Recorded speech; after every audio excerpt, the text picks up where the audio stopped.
তাওবা কি? তাওবা মানে ফিরে আসা আল্লাহর কাছে। ভুল করেছি, অনুতপ্ত হয়ে আল্লাহর কাছে ফিরে আসবো, এটার নাম তাওবা। To return back to your Lord, আল্লাহর কাছে ফিরে আসবেন। এই ফিরে আসাটাকে আল্লাহ খুব পছন্দ করেন।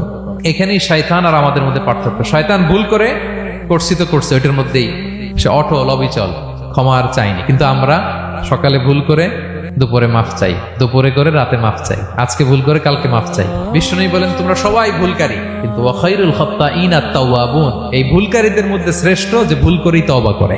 আমার প্রিয় ভাইয়েরা, এই তওবার দৃশ্যটা দেখতে আল্লাহ বড্ড পছন্দ করে। বান্দা যখন ভুল বুঝতে পারে, মাথাটা নিচু করে চোখের পানি ছেড়ে বান্দা যখন কাঁদতে শুরু করে, এই দৃশ্যটা দেখলে আল্লাহ সহ্য করতে পারে না। আল্লাহর রহমতের দরিয়ায় জোশ খেলে যায়, বান্দা যা চায় আল্লাহ তাই দিয়ে দেয়। তখন চোখের পানির এত বড় পাওয়ার। এজন্য আমরা ভুল করে যেন অটল না থাকি, আল্লাহর কাছে যেন ক্ষমা চাই, আমরা যেন ফিরে আসি তার দরবারে। তার দরবার সবসময় খোলা, এবং তিনি এই তওবার বা ফিরে আসার দৃশ্যটা দেখতে কত পছন্দ করেন শোনেন। রাসূল সাল্লাল্লাহু আলাইহি ওয়াসাল্লাম বলেন, ওয়াল্লাযী নাফসি বিয়াদিহি, তার শপথ যার হাতে আমার আত্মা, লাউলাম তুযনিবু, তোমরা যদি ভুল না করতে, লা যাহাবাল্লাহু বিকুম, আল্লাহ তোমাদেরকে ধ্বংস করে দিতেন। ওয়ালা জাআ বিকওমিন, আল্লাহ এমন এক জাতি তৈরি করতেন, ইউযনিবুন, ওরা খালি ভুল করতো, ফায়াস্তাগফিরুন, আর ক্ষমা চাইতো, ফায়াগফিরুল্লাহু লাহুম, আর আল্লাহ তাদের ক্ষমা করতেন। সুবহানাল্লাহ বললেন না?